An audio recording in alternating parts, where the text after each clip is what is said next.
Greetings once again, Grandmaster Amin Ra here, coming to you live from Mombasa, Kenya. And today I'm just doing an off-the-wall video without much research. Just something quick I wanted to bring out that point clear for a lot of our brothers that are out there interested in the link because they're becoming awakened by Black consciousness, or they have a strong affiliation with Pan Africanism to the point where you decide, okay, I must come to Africa. Now, that's what happened to me. I became Black conscious or aware and through research, and then I decided to come to Africa. Now, it took me 10 years to get here, and by the time I finally came, I was more Black conscious than anyone. I had read all the books. I had watched all of the videos.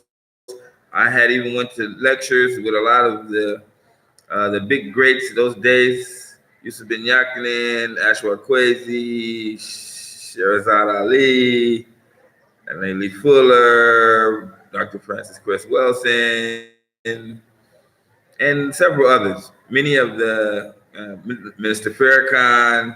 So there was a lot of things that I was doing, that really kept my eyes open and, kept opening them more and more. I was definitely, on the edge of being a Black militant. I joined the Black Freedom Fighters Coalition, and we're a militant group for some short time. And, I was out there. And, Africa, the white man, these kind of things, and the system. All right. But when you move here, or when you even come here on a visit, you might as well leave all that Black consciousness stuff in the U.S. Simply because you won't need it. You have done the ultimate job by traveling to Africa. See? And when you arrive here, you will find that no one is going to be interested in Black consciousness in a land where everybody's Black. I mean, it's okay if you're a minority in America, then you can rally or have something that you can rally around, each other with some sort of a cause. But in the reality of it all, when you get here, it's not, the people aren't thinking about Pan Africanism. You can't eat Pan Africanism. You see, it doesn't make you money. And then you don't have an enemy once you're here. All the politicians is Black. And there's no white people that's in charge. You see, the white people aren't the same in Kenya and Africa that like they are in the United States. Those guys is off the chain with racism and all kind of issues. They fought a civil war that still affects people to this day in the South. So there you can come up with Pan-Africanism, maybe to counter racist groups or whatever, but when you come here, there's no racist groups. There's no Ku Klux Klan in Africa. No guys run around in sheets and things like that. You don't have no Southern crackers here talking nonsense. They'd be laughed at because the places, the majority, 99% majority is out of that. See, and in the age of Google, they really don't have much of a leg to stand on. They can't come out and say they got some righteous, rant that's true. It doesn't make any sense. So coming here and talking about being Black conscious, maybe you even think you want to wake up the African mind, let him see the same things you see. He should know the history of the white man. He don't care about the history of the white man. They're not even educated it's not even part of the educational curriculum about what bad things the white man did to them during colonialism. There's no groups like that. So the way I see it, this is my personal opinion, the way the African governments have decided, probably in the African Union, is that they were going to let that stuff just die itself out.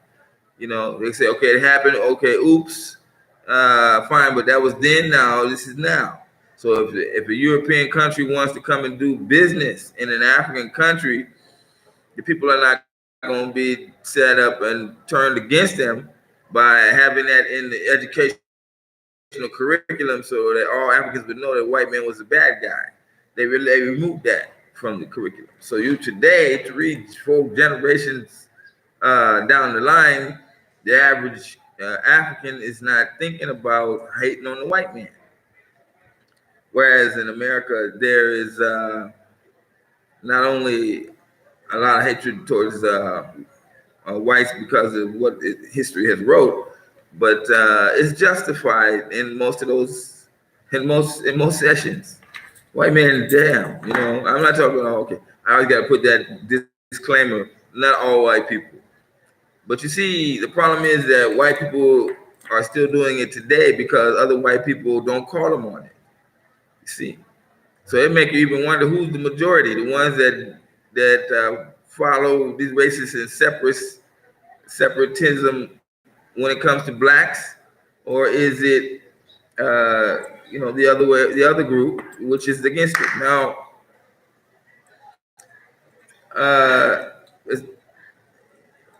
I'm way beyond the white man is the one, and in fact, since I have actually come here, I have really no more. I have lost all that anger and hatred that I had from reading a lot of the true history accounts of whites in America.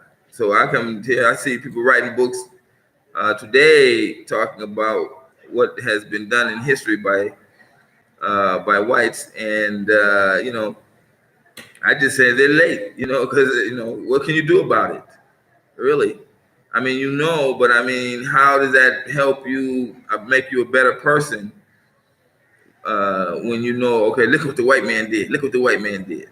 Now, I say that this, many blacks have turned this into a hustle. The black consciousness thing and the understanding about what is really going on, what has really happened in the past. But that's all basically based on what they have done to us from slavery up to now.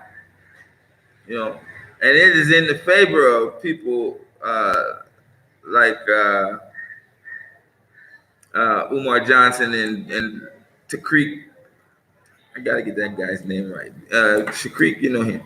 To fan these fires in us and make us see like, oh, look what they did. Oh, they killed another kid. Oh, they did this and that. And obviously,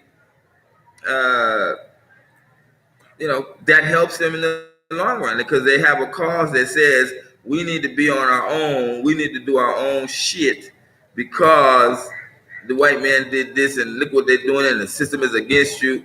Okay. Oh, I have a question. Have you seen Steve Harvey crying in the slave castle in Ghana? I've not seen that one. But like I'm saying, he's going to cry because that's going to help his image. I've seen Steve Harvey, jumping out of limos and doing all kind of other materialistic rich man things in America. He's a Negro, So he's not, he's going to cry, then he's going to give him a plane, go back to the U.S., to his mansion, while the white man gave it to him. You know what I mean? As quick as the white man gave it, the quicker the white man can take it away. And we have seen so many cases of that. And we have to realize that he's not in control of his wealth, and his wealth can be taken from him anytime because he's in a country he's a minority in a country that hates black men. So he could be the next big scandal. They can let him grow high until they want to get him, So Eddie Griffin, I said that there's a conspiracy to go after every black male that's got some sort of status, and Harvey Steve is gonna find it, gonna reach his day, just like Michael Jackson, just like Prince. It's just like all the rest of them. They're gonna meet their day because you're a minority in a country, and when they come for your neck, it's nothing that your minority group can do because they don't have no power. because racism has done a really good job in keeping us low and poor. The majority of blacks are poor in America, and we feel it. And you can be out of that in one generation if you move to Africa, but you're not gonna come to Africa with Pan African mindset and think you're gonna change Africans' minds. They're not gonna. There's no reason for that. They're into business. They're into making money. They're into raising their families. These are the natural things we would be doing if there was no racism in America. We'd be focusing on family. You know, which is the natural things that we would be doing as Africans if we were not in a country that had such a different nature than the black man. You know, we're in a white man's culture, so he's going to give you pedophilia and all these other, you know, homosexuality, you know, and these kind of things like this, and then you got to take it. You know, if you're going to live there, you know, you don't have to take it if you move. Now, that's a different thing, you know. So, a lot of my brothers that's out there that's getting the word and understanding and coming to in America, you know, you have to keep quiet because there's less of us than it was in the 60s.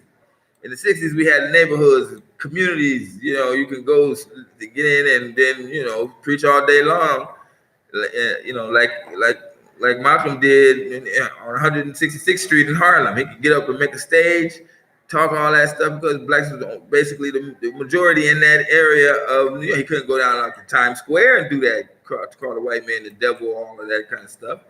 But, you know, now you don't have that. Gentrification has moved into a lot of the major cities. And, you know, somehow nobody really wants to talk about it, but the blacks is disappearing. You know what I mean? Everywhere you go, you look outside, you know, we ain't the majority almost anywhere.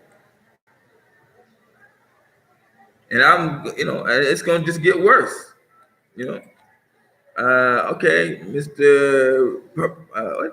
Pirate Brain, I'm moving to Ghana. Okay, that's great. You know, if you're going to get out, you know. But, you know, I still suggest if, you know, and I'm just saying, in my opinion, because I have done these many videos about moving to Ghana as opposed to moving to Kenya. And I was just saying that, you know, you have a lot more opportunities in Kenya than you do in Ghana. Is a small country. Ghana is a small country and it's surrounded by Franco countries. You know, some people tend to hate me because I say that. And they try to say like, man, you're talking shit about Ghana. How can it's a small country be talking shit? This is true. How can it's surrounded by Franco countries be talking shit about Ghana when it's true? You see? And that's all I'm saying. I'm saying you're going to go to a country. I've been to small countries, you know. I've been to Malawi.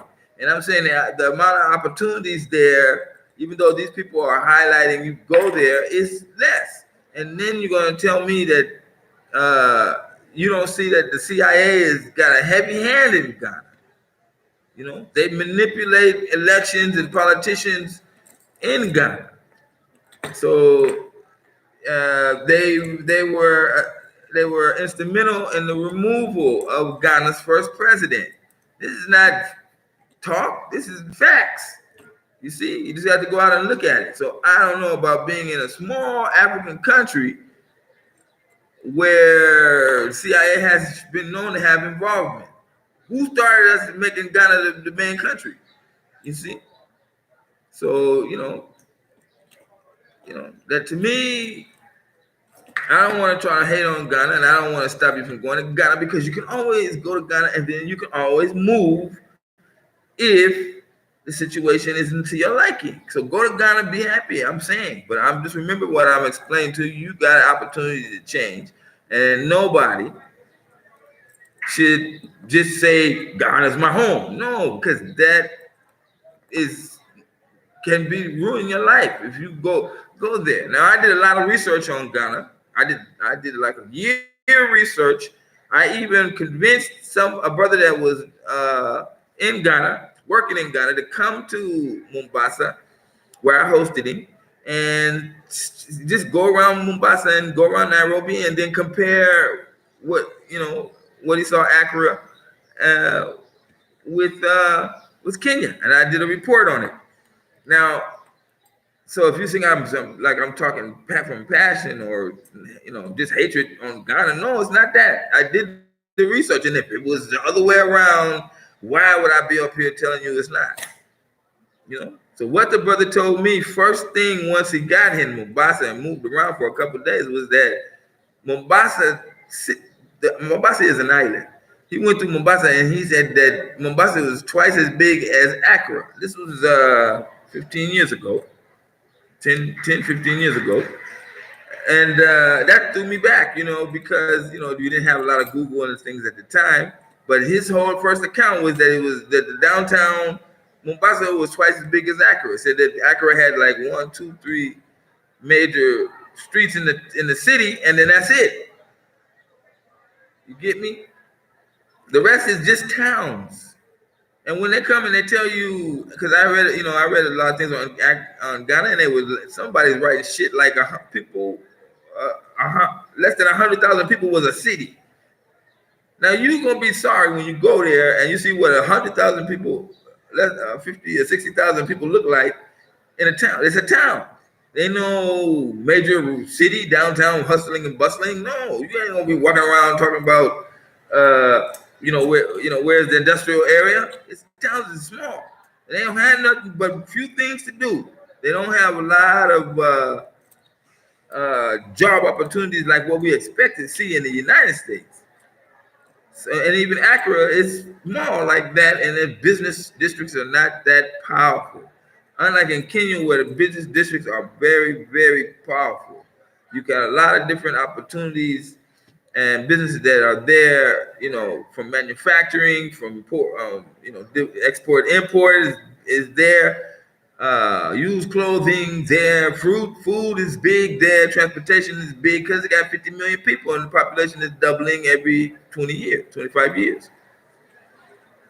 So all I'm saying to those brothers that's gonna get on my case about, because talking about I don't like Ghana, I never been to Ghana. So how can I not like it or like it? I'm just saying, definitely, when you compare Ghana with Africa, with Kenya, it is too small. Because I've been all through Kenya, and I know the limits of the business opportunities in Kenya. Now, you're going to goddamn tell me that Ghana, which is half the size of Kenya, going to have more opportunity? Or you think you're going to go open up the one ads and then you're going to start seeing all kinds of computer jobs and something? No, it's not going to be like that at all. There's a lady that did a video on all of these countries, and she went around. I don't know, I can't think of it right now, but she did a video on all of these countries. She talked where the business that you can do in these countries. She did one in Ghana, she did one in Kenya. Now, the one in Kenya, she kept on saying in the video, I was surprised that the place was big. I was surprised that there was this many opportunities. I was surprised. So she went to Ghana, and she was trying not to be negative at all about any countries that she was reporting in. But she was like, at the end of her video on Ghana, she just broke out and said the truth. If you're going to go in Ghana, you can be sure you're going to be working at some low job that deals with food in the local aspect.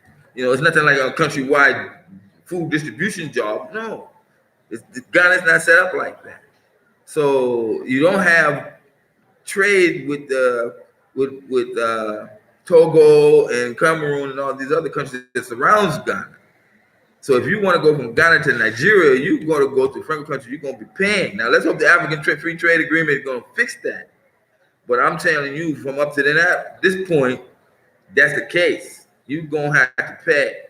And then the Franco countries, they just don't want to do business like that, they feel like America is the great superpower. Ghana is part of that westernized group, so they feel like, why would you want to go through Franco countries and your whole ally is the U.S.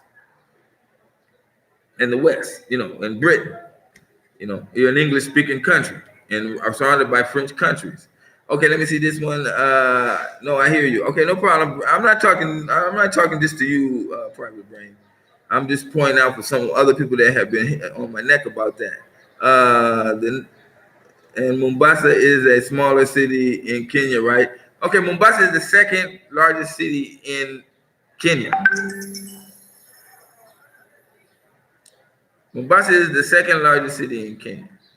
That's why they have the railway, the high-speed railway network that goes from Mombasa to Nairobi, and then soon to the other countries. So right now they have a high-speed railway that connects the two major cities in Kenya, and then all of the containers that the port of Mombasa puts out are now brought from Mombasa to Nairobi in 4 hours as opposed to 2 days. And this transport of containers being moved so quickly because of the new high-speed railway has made a new port deep in Nairobi, and it's got bottlenecks because they can't get rid of those containers to the various locations fast enough. So they're working on that. So they're also building the high-speed railway from Nairobi to Kisumu, where a lot of these goods are going to go before they cross over to Uganda and um, Rwanda, which are landlocked countries, which bring their containers from the Mombasa port in Kenya. Kenya has got a lot of customers when it comes to ports. The port of Mombasa doesn't just hold containers for Kenya; it holds it for Sudan, South Sudan, Uganda, Rwanda. So you can imagine how much this high-speed railway shooting those containers across that much faster can do. This is what the Chinese had in mind. This is what the president of Kenya, Moi Kibaki, had in mind when they made up this agreement to build a high-speed railway to replace the 100-year dilapidated railway that the British created, and then they let it rot so that they could sell trucks. The road network was dealing with trucks, and that was what the British was doing. They were selling a lot of their used trucks to these African countries, mainly Kenya, so they could transfer the goods. It was silly. And then the oil companies was making a lot of money because these trucks fueled up and all that. It was like that. But with the train, you really don't have that kind of. It cuts off all of that type of market, and then gives you a faster, more economical way to transfer goods, faster and more economical. Do you see white people there? Okay, I don't see many white people here. I can go weeks without seeing a white person. In fact, I can go weeks without seeing a white person. I say it's a beauty. But even if I see them, they're not the same like what we have in America. They don't have their nose up in the air. They ain't holding on, clutching to their purse, like that, because they already know Africans are very friendly people. They're not that kind of people. And then they respect white people because they're unique. They respect black Africans, respect them a little bit more. And then, of course, it used to be they used to have money, but nowadays they starting to see that the British coming here and they don't have that much money. Now you find more rich Africans having money than you do whites. In fact, they had one of the major hotels here where the staff was always catering to white visitors over the black ones. And then the staff managers had to have a meeting with the staff and say, look, because these black rising politicians and business people was like, I went to the hotel and they refused to serve me, and they just cut me off and went to the white guy. And then come to find out the white guy is broke, just a little struggling businessman, and the black guy is owning corporation, managers and corporate directors, you know what I'm saying? So they had to change their whole attitude and say, look, when you see a black customer, don't see white first, because there's a good chance now that the white has little money and the black customer has more. The black guest, the African guest has more money than the white guest. So if you go to hotels today, you'll see that there's nothing like there was back when it was 20, 30 years ago. When summertime came, you saw all these Europeans coming to beat the cold, coming to Kenya. Now, in fact, a lot of hotels had to close down because they were catering to whites too much. And when the whites stopped coming because the economic problems in Europe, they forced these hotels, a lot of the hotels, not a lot of them, but a good chunk of them, to go out of business because they had geared themselves completely to foreign taste, the food, the rooms, structure. Africans didn't like that, But some of them, like White Sands Hotel, they managed to, change themselves around so it'd be more African friendly, and bring up food that is what the Africans like, instead of cooking that European nonsense. that the Europeans like. Okay, you have been back to the U.S. in 20 years, moving there. Have you been back to the U.S. 20 years? I've not been back to the U.S. and there's a small possibility that I may go soon or later, but I've not been back in 20 years. When I had my opportunity to go back home for vacation, I called my cousin up and I was like, "What's going on, man? What's going on? What's happening? This was 19 years ago. So you see, you call him on the phone, but even then it was like he didn't have mobile phones at that time. So I'm calling him, getting ready to surprise him that I'm gonna come back, come for a visit. And I was like, "What's going on?" And he was like, "Nothing." I'm like, "What's going on? Anybody die? Anybody? What's happening?" "Nothing. Everybody's here, just the same. Everything's just the same." So I got off the phone with him, and I was leaving the exchequer, and I was like, "Man, why am I wasting my money to go there?" So I would run this through my mind, like, okay, when I get to the airport, who's gonna pick me up? You know what I'm saying? And you know how we could be assholes, So where am I stay? You see? Then what am I eat? And then whose life am I? Because a lot of my life was not really for family. It had already been deteriorated. Half our family now they talking to the other half. So I'm like, shit. So I took that money and I did something which was really brilliant. I went and took a trip to 6 African countries. I went by plane once and then I went by road. And that was really a great experience for me to now get out the bus and go walk around, stay, and interview people, ask them what's going on, how's this, what's big is this, and I was in Zimbabwe, and it was great. I saw a lot of things that it was a lie. I went to the Zimbabwe supermarket. There was no shortage of no food back then. Anyway, have you been? So no, I've not been back. I'm happy here. It's nothing for me to go back to. Okay, but my mom and dad died a long time ago. I was the only child born between them two. I got half sisters, half brothers, half don't like me, and half I haven't talked to in 20 years. So that's just me. You know what I mean? So if you're gonna come here, you probably got, I can get on Facebook, and talk to my family members, my kids in the U.S., which is they say they're coming to see me, so we can talk online, and that's enough. It ain't like I gotta be right there in the living room with you. Okay, Mombasa is the second largest city, but we have Kisumu City, Nairobi, and Nakuru. Yes, my wife is from Kisumu, and was there several times. Homa Bay, and her homestead where I went to pay dowry for, had to pay them cows for her, and met her family. Her father is a big person in Kisumu, and when the high-speed railway goes to Kisumu, I think it's going to have a bigger effect than the one that came from Nairobi to Mombasa. So the exciting thing is coming for that. Nakuru, I was there. I was invited to come and teach there a couple months back. It's a really busy city, really crowded, and I can't wait to go back. There's also Kisi, that's not between Nakuru and Kisumu. Ghana has the fastest growing economy in the world, but hating free trade is here. Well, okay. I mean, if you're supporting Ghana, saying that Ghana has the fastest growing economy, that was Ethiopia, not Ghana. And I would hate to see that people are putting propaganda out there to try to make blacks think like Ghana's got some sort of business district. Ghana is making their own car. They got a car called Kanata, something like that. But that company can't get off the ground because they can't really sell enough vehicles, and it's not really that kind of market. There's nobody willing to invest in the market, and Ghana is too small. Too many people can't afford cars. Where in Kenya, it's the number one African country for buying used vehicles.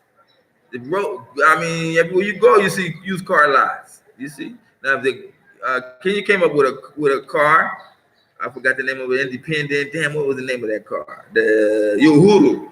So they came up with a car way back in the 70s, and they had a smelting pot that would create the mold for the engine. And somehow the West got a hold, said that was dangerous to have that thing, and they made them stop. So they made like 4 or 5 Uhuru cars, and then they were, the government at that time had to stop.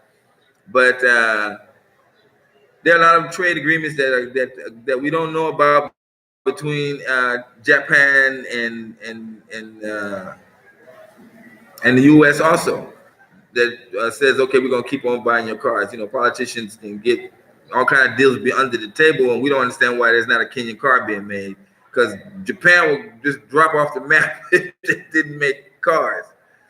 So same with the U.S. with Isuzu. Most of the Matatus in Kenya are Isuzus, and everybody should know that the Isuzu is just General Motors, you know, with a new name. Okay, what's that? In case I want a wife. Oh, beautiful women in Kenya. I don't know. How old are you, Mr. Private Brain? How old are you? Let me know how old you are, then I'll tell you a better example of what goes on next. Okay? Well, I wanted this to be a bit of a short video, but it's okay. If you have how many cows did you? I had to pay 5 cows and a lot of money, you know, but it was worth it.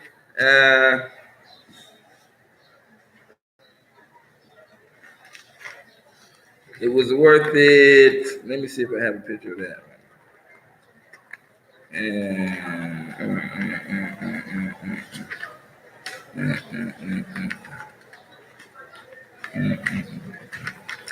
Okay, well, I don't see that picture.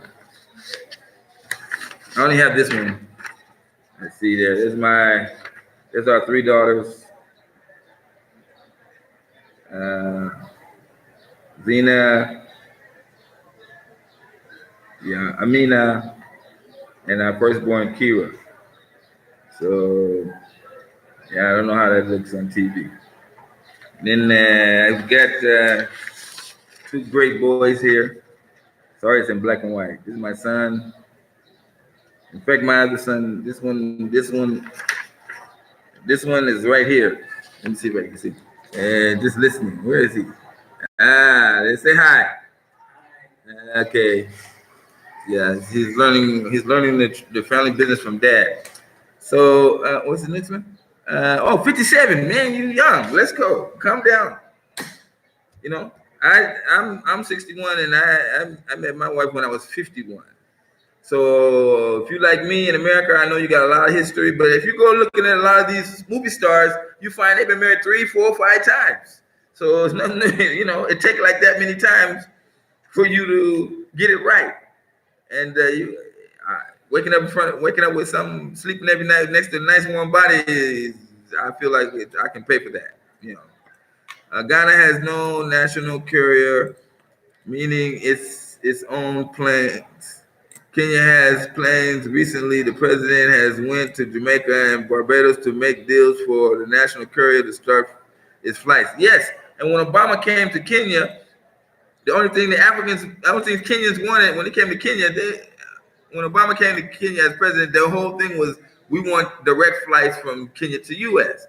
And Obama was like, he didn't do none of that. You know what I'm saying? They did that while Trump was here. When he had the power to say, to make the deal happen, he didn't do it.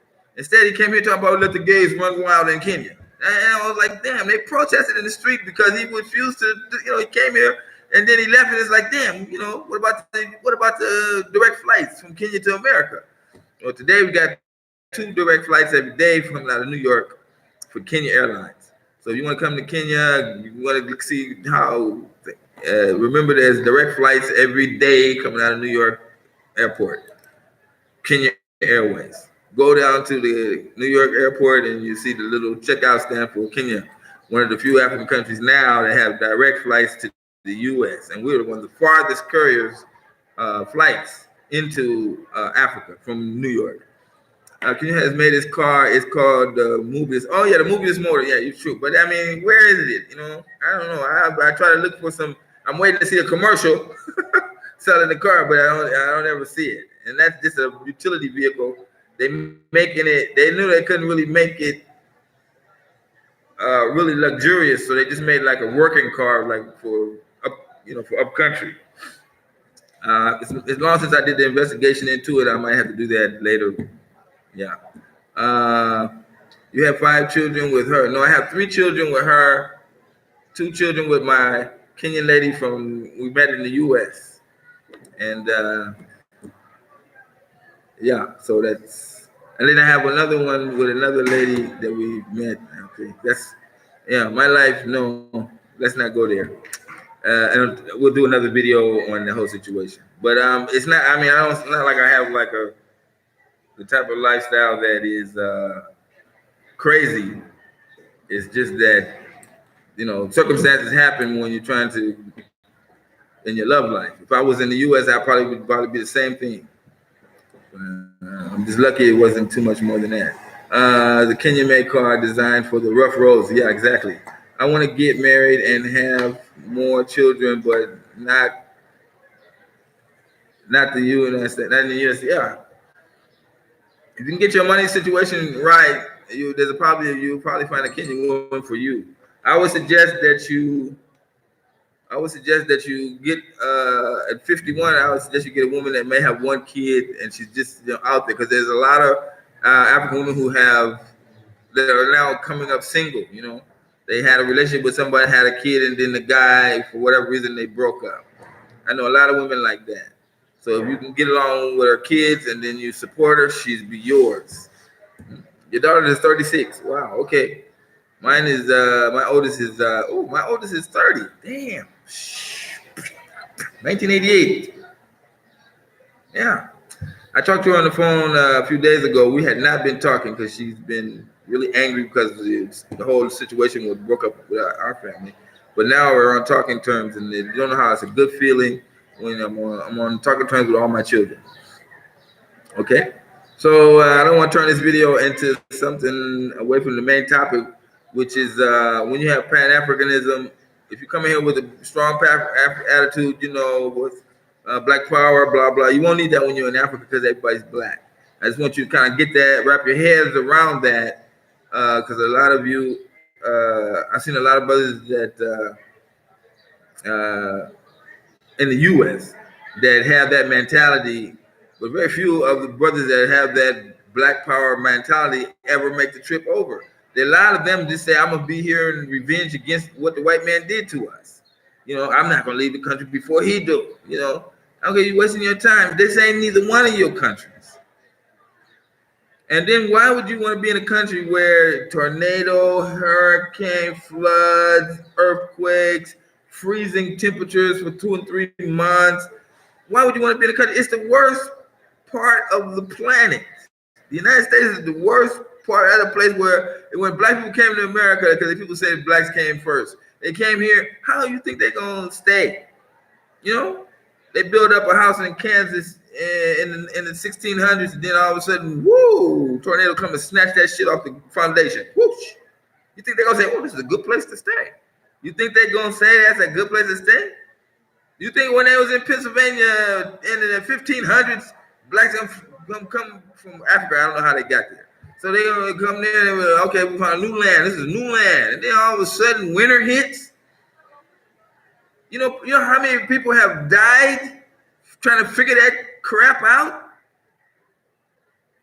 You're gonna roll up in New York, and how many white people froze to death? Even them from England came into New York, land the Pilgrims. How many of them they died, froze to death? I'm telling you, if you don't chop enough wood for the winter, you're a dead man. That's in 1600s, 1500s.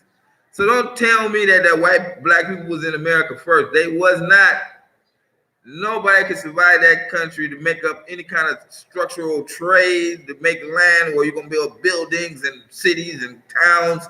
It was nothing like that. It was just maybe a few log cabins motherfuckers is trying to survive. You see? So I don't want to hear all that before they got enough numbers here where they could work together to survive them damn cold ass winters. Because it's 2019, and that people is still dying today in the freezing cold in the United States. What's up, mama? Hey, what's up, BJJ? Okay. To fight in the U.S. is not a flight. It's genocide. To fight, yeah, it's genocide. I think you've seen that. I think you've seen that video where they was like showing black people partying, and then they were showing white people at the gun range. It's suicide. And why would you want to do that? It doesn't even make no sense. And this goes on to the topic at hand. You got a lot of blacks that are out there that think like, I'm a white man owe me a debt. He don't owe you shit, man. You was slaves. Oh, I built America. He don't owe you nothing. You was a slave. That's what slaves do. You built the White House, but can you go to the White House and walk around talking about this is my house? No, they gave you all the materials. They made it, designed it the way they wanted it, and they was happy with the job you did. If you start making like little pyramids when you was building the White House and you start making little African designs on the wall, they slap you in your hand and tell you to take that shit off, man. We want the Queen of England posted like this. We want it like this and like this. You see? So that ain't none of yours. Library of Congress, you might build that thing, but that's to their specifications for them. You ain't gonna walk in there talking about it since we were the one who did the plaster, it's ours. No. Get your mind right. This is propaganda. What's the propaganda to make you stay in America? And the white man happy to hear you talk like that. He ain't happy to hear you talk about coming to Africa. Moving out to the United States, you money. We money to him. He don't see, like, if you got 50 blacks going out, they don't see like 50 blacks left. They see like 50 tax people that pay taxes gone. You know what I'm saying? And this is why they spend billions of dollars to keep us stuck here, because they don't want to lose that revenue. This is why they come bring your huddle masses. You think they do trying to like feel sorry for white people in Europe? No, they had to what is the word I want to use? Damn. They had to add people, They had to grow the society, So they had to bring people from huddle masses and all those people into the United States so that they can, have numbers. So they could generate making cities and all these kind of things. And that's what they did. They did a damn good job of it, But like the white people will tell you that came here, Europeans will tell you that they came here, like the Irish came here. He said, when I came to America, I was an Irishman, But then when my children were born, the next thing you know, I was being told they're white, They went from Irish to white, They went from German to white. They went from Jew to white Jew, you see. So they did everything to have the numbers so they could surpass us and then control us. And then we had to be used as the catalyst. Free land and free labor, we was the labor. And to this day, they're still arguing that we really citizens of the United States. I say technically no. You can't be a citizen of a country where they whooping your ass and you imprisoned by great numbers and then nobody is saying anything. They're not gonna do nothing. Except let our numbers wear themselves out with the large influx of Mexicans and other minorities that come here. Slowly we disappear. Do you have your phone handy? I'm gonna send you. M-Pesa, thank you for reminding me. Someone, if you like what we're talking about, here's the page that many of you hate. Let us do the necessary. Give me a little coins, and I'm gonna give you the story. I'll put it in the comment section. I'm passionate about what I'm doing, and I had actually forgot. There's even shows I've done that I forgot to show. Like, you can support us. We don't have super chat, here in Africa, and we don't have Patreon here in Africa. So what I'm doing for you is like unique. And the reason why they created Super Chat and Patreon is so that the people would start making more videos. I mean, why would you make videos on YouTube if you wasn't gonna have no way to make money? They long since figured that out. But for Africans, they said no, you can't do that. But you see here, we can supplement them and let this channel grow like that. Now, some of you have seen I did a video last night with Dishin Kende. His father was the first black mayor and the first Kenyan ambassador to Russia. And Dishin is one of the smartest men I know in Kenya. So you should, hey, I'm trying. You know what I'm saying? The guy could have rejected the idea, but he was like, I'm telling him, look, I got brothers in the U.S. They want to hear Africans from their own words. But how can they do that? You see what I'm saying? Because you guys got a channel now that's direct without the propaganda, and people just want to see me laugh. You don't see my missing tooth. So, oh, wait a minute. We might have, hold on.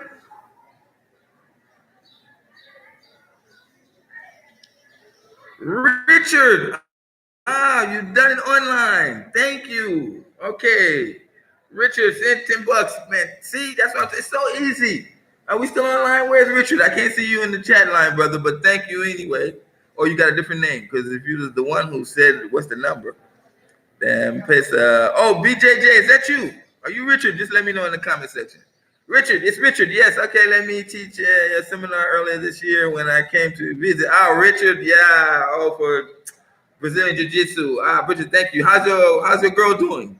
I know you were telling me she was having a problem in the hospital. I sent you a message, you asked me for my advice. I sent you a message about take her to Coast General Hospital. That's where all the hospitals in Kenya, when they have a problem with a complication of an issue, they send them to Coast General. And Coast General has all of the things. So all three of my kids was born in Coast General, because if there was going to be a problem, I wasn't going to be paying no extra transport for her to be taken to the hospital that they would end up in anyway. So thank you for that. And so the rest of you guys who don't know me, you can talk to Richard. He knows me. He's been to Kenya. I allowed the brother to come and speak at my seminar. It's very nice to have him, and can't wait for him to come back. Okay, if you want to relax and farm in Kenya, buy land in Voi, Taita. AK, yes, maybe you know Dishan. He's from Voi. And I was been in Voi, and they got the best goat meat in the world. I mean, you go there. I had goat meat coming out of Voi, and I still remember that thing to this day. Now I got to be 10 years ago. I eat goat meat. Whenever I eat goat meat, I'd be like comparing it to that goat meat in Voi. One of the best meals that I ever had. But Voi is a beautiful place also, and they have a high-speed train. Has a station in Voi, so people can just shoot from Mombasa to Voi in less than an hour or two. Eldoret and Nakuru, those are the nice places to relax, and they are very, very fertile. Yeah, well, so for Black Americans coming out of the United States, some of them, even Nairobi is like relaxing to them. You know what I'm saying? And that's the way I see it. I mean, you come to one of these sleepy towns, not like Nakuru, these guys are big, but you come to a sleepy town, then what you gonna really do? I mean, I slept in this, small off-the-way towns in Kenya, and then the first thing I want to know is where's the food, where's the big restaurant? I'm from Los Angeles, so you see, I maybe because I'm from the city like that, that's what I look for. And I never did really care for the smaller areas. When I say like a lot of people, then there's a lot of shops, a lot of shopping malls I can go to, a lot of, watch busy people being busy. I like that type of atmosphere even today. I like walking the streets of Nairobi when it's just busy, busy, busy.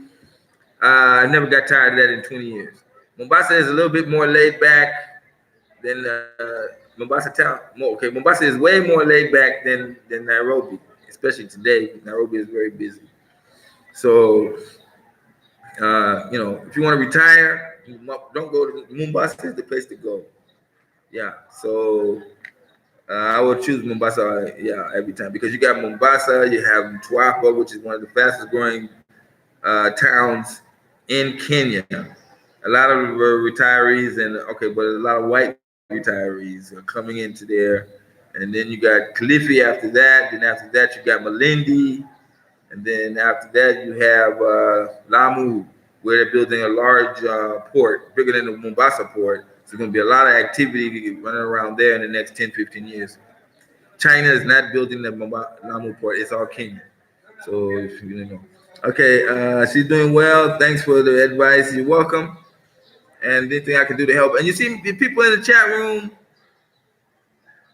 I know some of you guys are there looking at is he an honest guy? Is he not an honest guy? What's his angle? You see? You go look at me at Facebook. This channel that you're on right now has videos from 11 years ago. I have videos on this channel 11 years back. So I don't know. You're gonna be looking like, I like that thing. The nigga must have did something wrong, And wrong. I can tell you, really, in life, if you do all the right things, you still can be labeled wrong on something. You be crying, I didn't do it. It's not me. I'm a good guy. Okay, so that's why I say I'm not 100% good guy.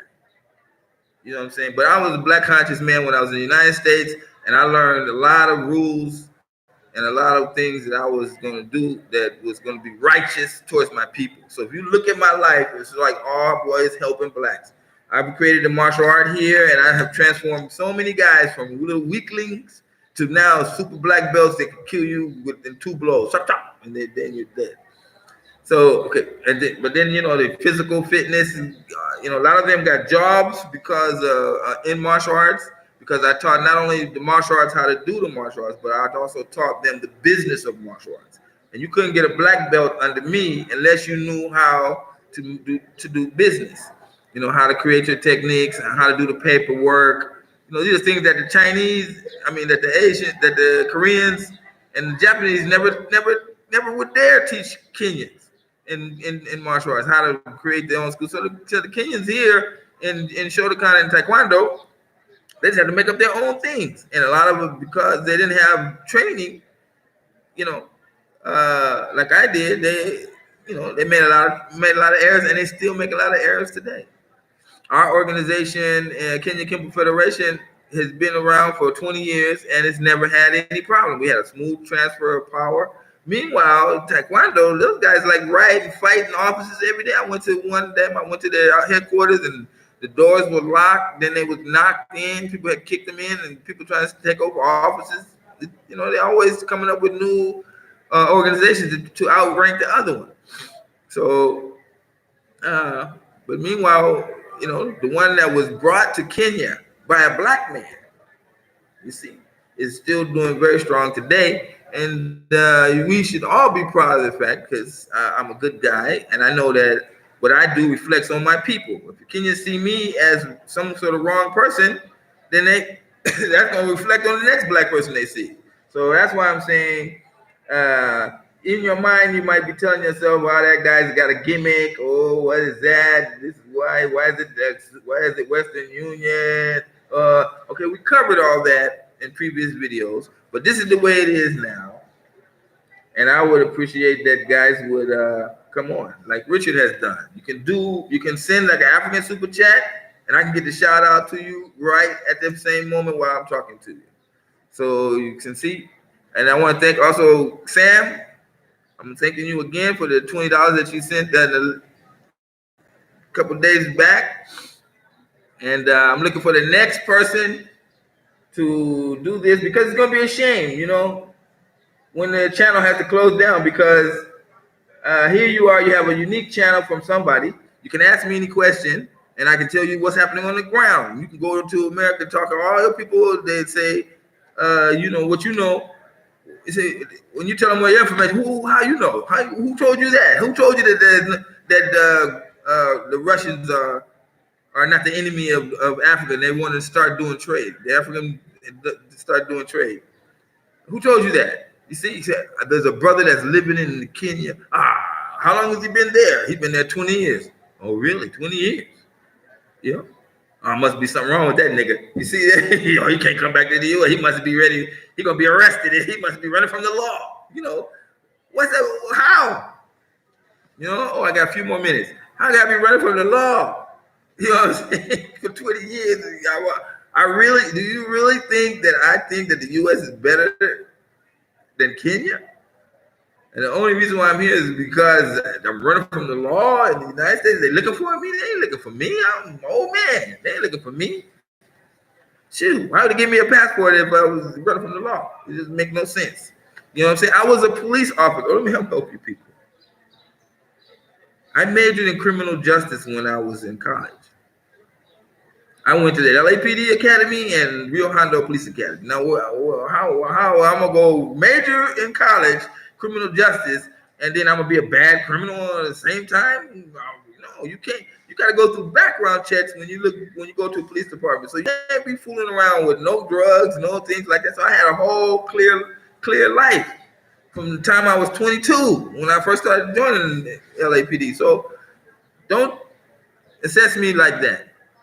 Then from there I became black conscious. And then there you have righteous laws, like how to respect women, how to respect your fellow man, calling each other brother, staying true to your word. These are things that were built into me. So, get it out your mind. If when I put this on the screen, you must think like, that nigga want to take all my money. That's just mental propaganda that's making us not relate to each other. So then Sammy brought $20, and I gave him an interview with one of the top guys in Mombasa, great engineer. Okay, what's it say before we close out? The need to enter people in MMA or back knuckle competition. No, okay, no. I'm not doing this from. Okay, I learned, like I told you earlier in this video, when you come into Africa, it's not about Pan Africanism or black consciousness. You won't have people deal with that. It's going to be about business and opportunity. So when I had an opportunity to grow my martial arts into a business, I kept it with that point in mind. I kept the quality of my art very serious. But when it comes to deciding on how you're going to choose MMA fighting over sport karate fighting, which many people don't know about, sport karate fighting is open hand tap to the face.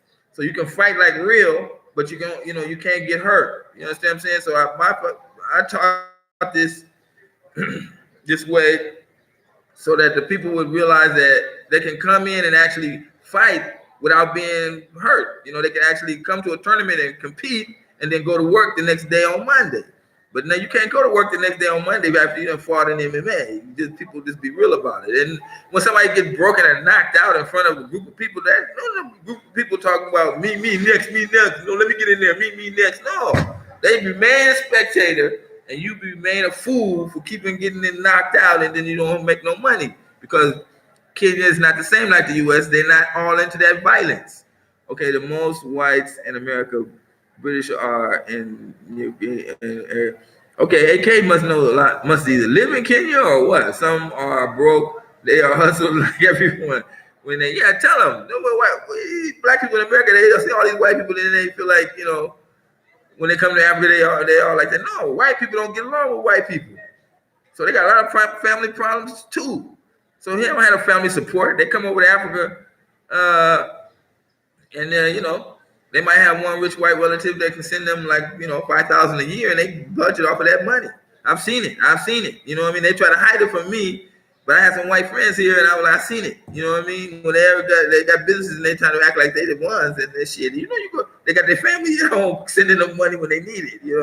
So, anyway, I'm a good brother and down to earth. Thank you, man, for that. You can go to Kenya, and he's a good contact. Thank you. Have them in it. Yeah, and when you came here, Richard, I didn't have this channel. I wasn't doing. I had the channel, but I was just doing a little bit of martial arts here and there. I wasn't taking it serious. But I came to see there was a need because these guys are telling you, putting this picture of the X-wing thing. I forgot his name, and talking about they had there's a picture going around. He was saying, Africans is babies, they can't be controlled, they have all these problems. And then they got the picture of the Chinese president, like he the one who said that.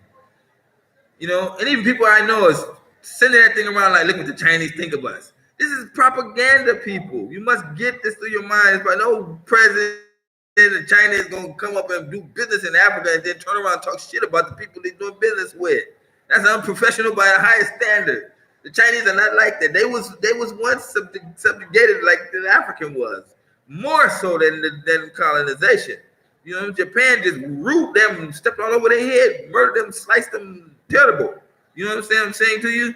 And they overcame all that and rose into power. And that is what the president is saying he wants to do with the Africans, because he knows the Africans be a strong ally. You see? So I don't think, when it comes to defending themselves against Western superpowers. So all what the West can do is send out these kind of photos, lies. They said Putin was saying Africans was bad. You know, they always say like that. They put out these dubious newspaper articles saying negative things. Some of them are really like raunchy, and then others are really smart the way they do it. They go compare the two things, and then they make the end of the comparison. They say Africa is a piece of shit, you know, or what they gonna do, you know. So that's why it make me say, let me come on in and tell these people what's the truth, you know, because you're missing out. I mean, so you see these two eyeballs, they know, you know, they see everything you do. I mean, these eyes have seen everything here in Kenya, you know that, but your eyes have not seen anything in Kenya. So you trying to get an understanding of Kenya through these two eyeballs, these ones here, my two eyeballs. You're trying to get an understanding a little bit of what you would expect. So I'm trying to tell you with these eyeballs and with this mouth, with the missing tooth, that you should come to Kenya. That you should come to modern Africa. Don't go to, I give you lots of advice. Don't go to rural areas. Don't do like Dynasty with going to the booth. That's him. But for you, start in the city first, because that's where the money is. Dynasty got money from the U.S., but you coming here, you're gonna need, if you're talking about moving here, you're talking about having a source of income, and it ain't gonna come from the rural area unless you're gonna go get it. Somebody gonna give you a large tract of land, and then you start farming it, you know. But you know, I'm giving a wealth of advice for that, and I'm just saying, all you little guys out there got to do, even though you're seeing this show not live, you're not seeing it live, you're just watching, and I'm saying, okay, sending you like, oh, the show's over. The show's not over. It's continuous. Get on the phone right now. Do the necessary. And then we continue. I teach my people here, I teach Kenyans, and I teach them about, you know, poor man mentality. The poor man mentality where I send them a text message, and then they don't send back the text. They don't send back a message saying that they got the message because it costs money. So they just leave it like that. Or, you know, you got a problem at the home, and you're running out of money. So what you do is you start saving money. You like turning the lights off early at home, or let me see what else. You know, not taking a bath and not using a lot more water. You know, you reduce your costs. This is poor man mentality. Rich man mentality is, how can I get more income? You don't reduce your bills, you increase your income, and Africa has the ability to do that. But even just like in the U.S., Africans here are not being taught this kind of thinking. And you know, TB Jakes is coming here, and he's utilizing that same mentality about how you can make money and be rich in your country, and that's going to bring a lot of people going to wake up and say, look, I want to be rich in the African country, and then you're going to see even more booming in Africa. You see what I'm saying? So, you know, I know about this, and I'm doing streams of income, and it's hard. You know, people tell you get multiple streams of income, but they don't tell you that you got to feed these beasts on a everyday basis.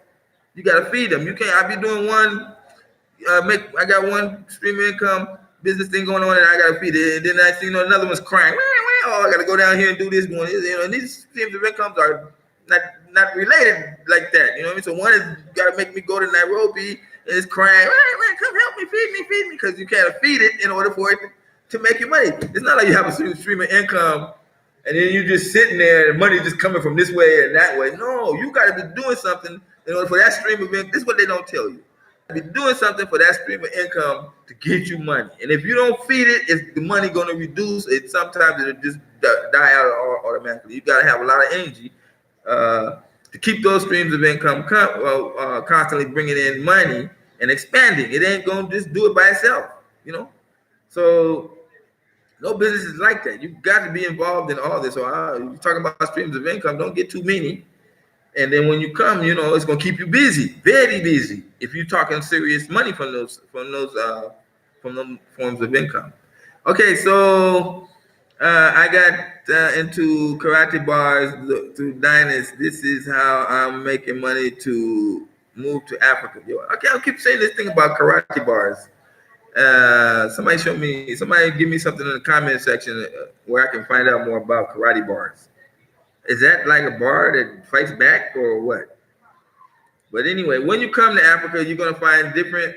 Never get too much in love with any kind of business. Karate bars might be a big booming business, but then you might find other businesses that's out there, and then you feel like, okay, I won't look into them because I got karate bars. No, don't put all your eggs completely in one basket. They carrot bars. Oh, like a food, like a super something you eat. Oh, is it a karate bar? Like you eat it and you can do karate? I don't know. Anyway, I'm over budget on the time. So hit me up in the comment section. And then once again, guys, here is the message. You go to Western Union on your phone. Go to a mobile wallet, you'll see it. Then you click M-Pesa, you put this phone number, and then they give you the contact. This is the spelling. Make sure you do the right spelling so that the money can come through.